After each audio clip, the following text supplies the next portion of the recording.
Alles für Deutschland. Heil, mein Führer. Mein Führer, ich. Heil, mein Führer. Die können es ja gar nicht erwarten, endlich wegzukommen. Heil, mein Führer. Was mir am meisten stört, ist die Schleimerei. Wer an Sie glaubt. Nach vorn Sieg heil und nach hinten leckt mir mal ab.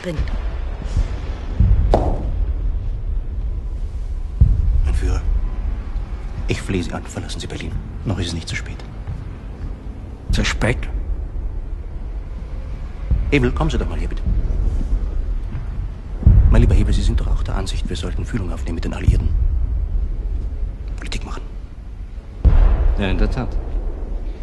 Wir sollten Politik machen. Politik? Ich mache keine Politik mehr. Das widert mich so an. Wenn ich tot bin, werdet ihr noch genug Politik machen müssen. Mein Führer? Es ist gut, mein lieber Himmler. Mein treuer Heinrich. Es ist gut. Gehen Sie nur.